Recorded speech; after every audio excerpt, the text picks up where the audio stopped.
Hello there. Let's talk about vocal registers. So when we're singing a song, it's either going to be in our lower register or our high register or somewhere in the middle. So what I mean by that, when I say register, I'm referring to somewhere within the range of your singing voice. So I'm going to start with just some really basic stretching exercises, which you'll also find in my other vocal exercise videos. So something really simple, just some noises like some siren sounds. So we just go woo, woo, woo, woo, woo. Just experiment with going as high as you can and as low as you can comfortably. So that's the most important thing. And this is why this is one of the greatest exercises you can start with, because you're very unlikely to hurt yourself. You're basically just stretching out your vocal cords. Similarly to if you were to stretch out a rubber band. You wouldn't stretch it if it felt like it was about to break. You would relax it and bring it back to where it feels comfortable. So that's what we're doing with sirens. And another one is the yawn sigh, the ever popular. So we can simulate a yawn. We can be totally dramatic. Start as high as you can comfortably.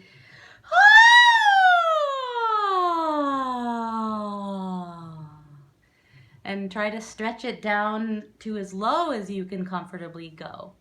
So do a couple of these, and there's no particular rhyme or reason or order to it. You just do what feels comfortable until you feel like you've stretched out your voice. And then the next step we're going to take is we're going to explore our different registers. So the vocal range, as you can experience by doing the sirens, can be stretched, maybe not to infinity, but very high and very low. However, I like to think of it in three separate registers. So if you think of it like a wind instrument, you've got the higher register, which literally is going to be higher, upper. Then you've got the low register, right? The lower end of your vocal range. And then we have somewhere in the middle. Okay? So let's break them down even further here. Okay? So in the upper register, it all has to do with where the breath is resonating and causing your vocal cords to vibrate and produce sound. So when we make high notes, we generally are doing it in the upper register. So I don't know if you could hear that I raised my tone to say that, to give an example of that. So I'm channeling the air, which I'm always supporting or trying to support the best I can from my core or my diaphragm, the big giant muscle that allows us to breathe properly. And that's the most important muscle we employ as singers and allows us to sing correctly in a healthy way, so that we don't hurt or damage our vocal cords. So when we channel the air into the upper register, we're going to call it the head voice. Okay, so this is when we get into what I like to call the Mickey Mouse voice. Hi, boys and girls. It sounds totally ridiculous when I talk like this, but if I'm channeling it and I'm singing, oh! So what I'm literally doing, if I even break it down more, is I'm trying to direct the air that I'm breathing and breathing out as I make noise with my vocal cords. I'm sending it through my head. That's why we call it the head voice, right? So we're going to feel like we have a mask on our face, like a raccoon's mask, or think of the mask of Zorro. It covers what we call the nasopharynx area. Okay, that's a big fancy word that refers to all the sinus passages. So when you hear the word sinus, you might think, you know, when you have a cold or something, your sinuses get clogged and you have to sound like you're all stuffy and nasally. That's because your sinus openings get clogged, so that's what happens. But when we're singing in our head voice, we're directing the air through all of these sinus passages that are in our face. It's a really amazing network of stuff going on underneath the surface here when it comes to thinking of the voice as an instrument, and it's just infinitely fascinating if you ask me. So that's what we're thinking about when we try to sing high notes. And another thing that is going to help with that is opening up as much as you can, especially in the back of the throat. We're going to call that the soft palate. It's basically the back of the roof of your mouth, where the hard part of the roof gets soft, right? You can touch it, but it's kind of like, awkward to reach back there. But if you touch it, you can feel that it's soft, and we can raise the soft palate by simulating the feeling of a yawn, or you can also think like you're smiling inside your mouth. So whatever you do, or a combination of both, that's the technique to raising that soft palate, and that makes it easier for high notes to come out easily and not feel like you're forcing or straining them. So we're going to do some exercises in a little bit for all of this. I'm just going to try to talk you through the different registers as I think of them. So let's jump to the low register now. So now, how low can we go? So the lower register of our singing or speaking range is going to be called the chest voice, because opposite to the head voice, our air or breath is being directed through the cavities or openings in your chest area. So your rib cage and your collarbones. Most people speak naturally in their chest voice. So if you're just in conversation and you're talking, if you just put one hand anywhere in this area around your rib cage, chest voice, collarbone area, you're going to feel a little bit of a vibration there. So that means you're using your chest register properly.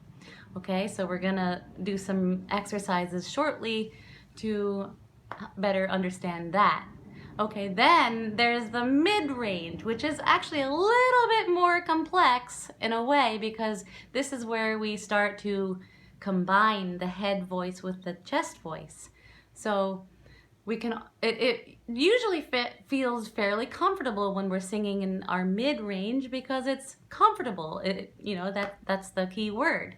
It's, if someone asks you to sing Mary Had a Little Lamb, where would you naturally just sing it? Pull it out of the air and sing it, right? Mary had a little lamb, little lamb, little lamb. Mary had a little lamb whose fleece was white as snow, right? So that was just where I would naturally gravitate to sing a song just, out of the air like that. Without knowing, I do have a piano in front of me here, but without knowing necessarily what key I'm in, I just start singing randomly. So there's a fancy word for that called the tessitura. It's where you just feel naturally inclined to sing, okay? So I'm gonna start from the bottom now, and we're gonna work our way up to the head voice, but we're gonna start with some exercises for the chest voice. So first, we're just gonna make some sounds and noises again. That's always a good place to start. It's called phonating. We're just getting comfortable with the part of the voice that we're exercising. So we're gonna pretend we just found something we've been looking for ages. What do we say? We say, aha! We get really excited. A lot of gusto or fire in the belly, whatever you wanna think of it. So try that with me. You found something you've been looking for, just go, aha! Okay? So try that a couple times. We're just exercising the muscles and the breath control that we need to get into the chest voice, and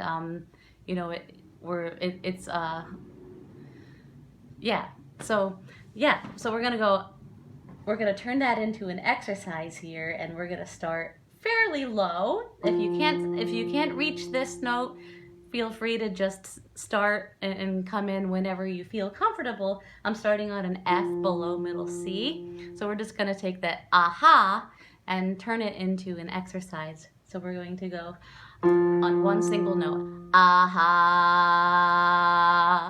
Okay, so that's a low note for me. So I feel like I really need to relax, and I'm literally trying to think of deepening or lower my breath so that I'm directing it through my chest, right? Because that's where it's going to resonate best, in the lower part of your range. So then we're going to keep going up in half steps. Aha. Aha. Aha. Aha. Aha. Aha. Aha. Okay. I'm going to pause for a second here to say I stopped on middle C, which if you play piano or pretty much any other instrument, you most likely know what that note is and how to find it. But it's here on my keyboard. I stopped on middle C, and this is because for my range, this is where I'm gonna start feeling like, if I'm in the chest voice, I'm starting to feel like I need to change something. So what does that mean in terms of vocal technique?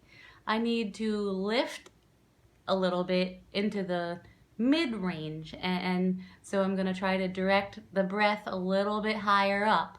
I'm going to do my best to not do it from the throat, because that's going to put unnecessary strain on the vocal cords. Okay, so we want to try to always make sure the support is coming from the diaphragm again. But I'm gonna start opening up a little bit more and thinking of directing it towards my head voice somewhat. So I'm trying to combine the head and the chest voice at this point. Still keeping it mostly lower, because it's still fairly low for me. But I'm gonna start thinking about raising into the head voice soon. So I start on middle C here, and we continue. Aha. Aha. Aha. Aha. Aha.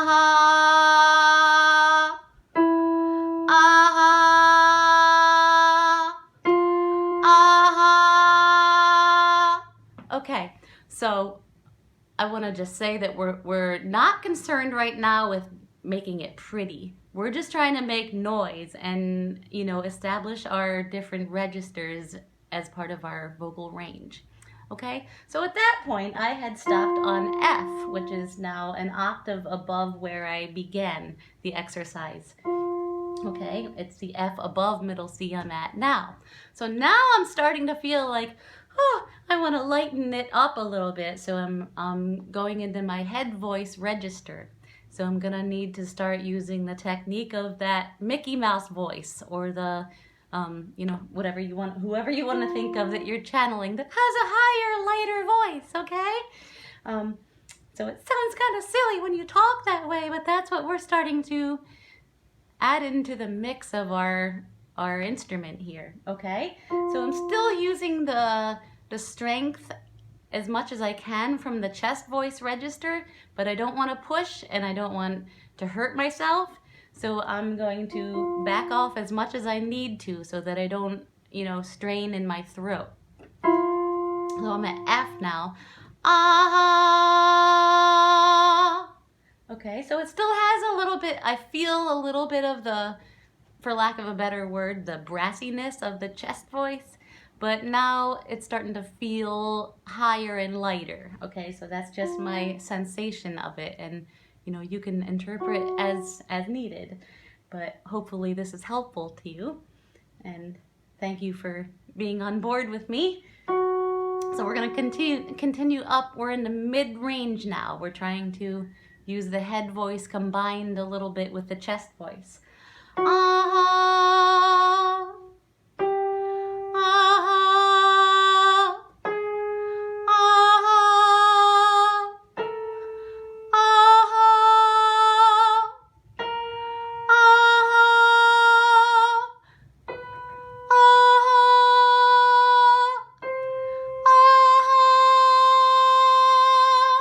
Okay, right here, I stopped on C, the C above middle C, also known as treble C. Now I'm starting to feel, this is for me, I want to remind you that everyone's voice and range and comforts in different registers vary because, you know, no two humans are built the same exact way, right? So everyone's voice is individual and that's how it is. So for me, I feel like I need to shift into my head voice, unless I'm using belting technique, which is a whole different ballpark in a way. We're using elements of all of these registers for belting, but that's a different story. That's where we're actually going to use a lot more of the chest voice to make high notes, and that's something we can save for another session, I think. But this is kind of prepping us towards that so that we understand how to make sounds in whatever register we're in a healthy, correct way. Okay, so I'm at a C sharp or D flat now. So I'm gonna continue in my head voice. And instead of the aha, I'm gonna just change it to an open ooh sound. Okay, so we're just gonna do on an ooh, we're gonna go ooh. So we're really trying to notice how the breath is channeled through the nasopharynx area in your head and in your face. Okay, so all these little bones all have sinus cavities that are resonating your voice when you sing through the head voice. Okay, so moving on.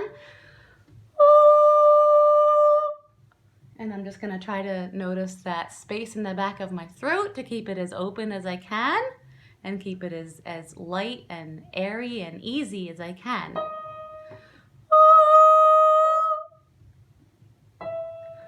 I'm gonna open it up even more now to like an O or an ah, and you can modify to whatever feels comfortable for you. We're just trying to work our way up the range here.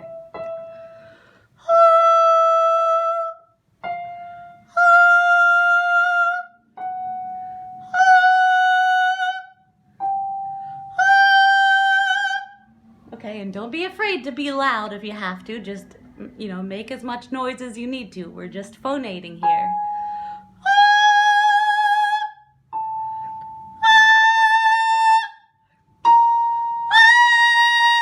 Okay, so we could keep going, and like I said, it varies from person to person, but I'm gonna stop there just to make it somewhat accessible, and you can continue to work above or below where I started and stopped today. I began at an F below middle C. I stopped at a B flat, which is almost 2 octaves above middle C. Okay, so just for reference of how much range we covered in this little session today. Okay, then one more exercise I will leave you with is what is known as a blending exercise, and we're just going to start fairly reasonable here. It's a scale going down and then up the octave, so it spans an entire octave, and we're going to try to concentrate on starting in the head voice for the most part, and as we work our way down the octave, especially as we work down, because this exercise is gonna work in descending half steps. As we keep going 1/2 step lower, we're going to think of trying to blend as smoothly as we can from the head voice down to the chest voice. Okay, so we're gonna try to really make it barely perceptible, and that's the fun challenge here. So I'm gonna start just on an E here. That's right above, a third above treble C. Okay, and it's going to go down a major scale, then up the octave and back down. So it goes like this. It's on E and oo, alternatively. We go.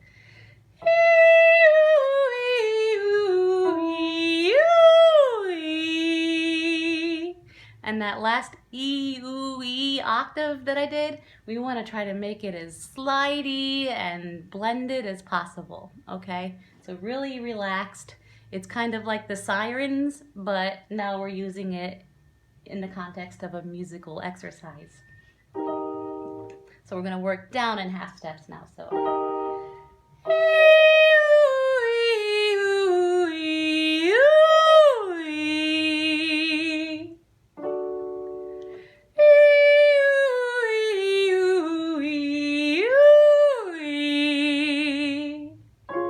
Okay, now just for reference again, I'm at a C sharp or D flat, and so the bottom note is going to be starting to feel like it's mostly in the chest voice register, right? But the top note, conversely, is at the head voice. So this is what I'm getting at. We're trying to make it as smooth and seamless as possible from one register to the next, and everything in between there.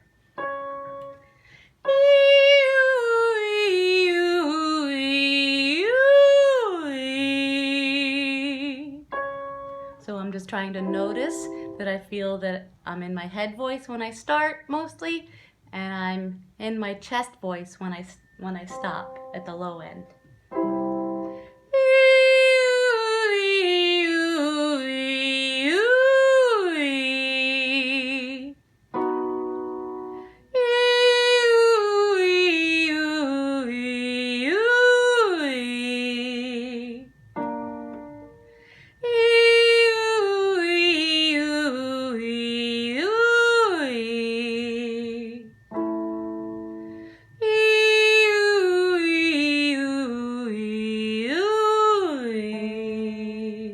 Now at this point, I'm at an A flat or a G sharp, however you want to think of it.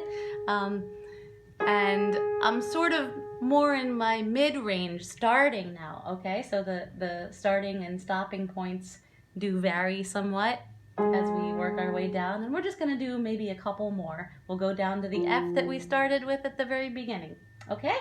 So here we go, just a couple more.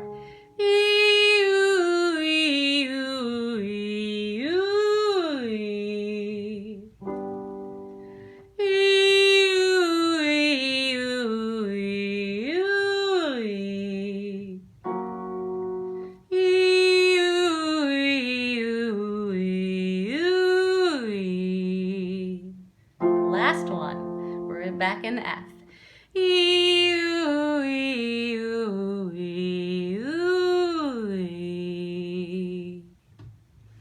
Okay, so we're gonna wind down there. I think that's enough for one session so that we are aware of the different parts of our register, of our range, excuse me. So the different registers that we went over today were the chest voice, where we're resonating mostly through the chest, the rib cage, the collarbone area.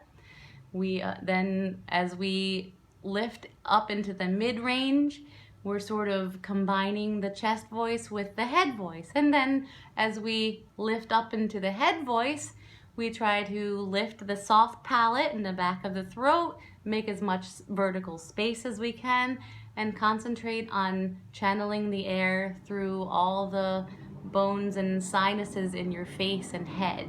And there's a whole lot of them. Okay, so I hope that this video has helped you to understand your different registers, and don't be thrown off or discouraged if you hear or feel a little bit of a break in your voice as you do these exercises and explore your range. That is normal, and that's just something that the more you do these exercises, the smoother it will sound. And everyone has a natural sort of what we call breaking point between the different registers. When you hear yodeling, or even sometimes it's used in various pop music, like for instance, the Cranberries, Dolores O'Riordan, great singer, rest in peace, the song Zombie. Oh, oh, oh. So the technique she's using there is literally just like yodeling. And what's actually happening there is she's starting in the chest voice, oh, sort of really just honking it out in the chest voice, and then lifting it, breaking it deliberately into the head voice. So that's a technique I would I would not recommend trying right away until you really feel like you've got a good grasp on your different registers. Then you can start experimenting, and Zombie is a really great song to start with. So if you feel like you've got it, check out the song and try to sing along. And I hope this was helpful, and I will see you next time. Happy vocalizing. Thank you.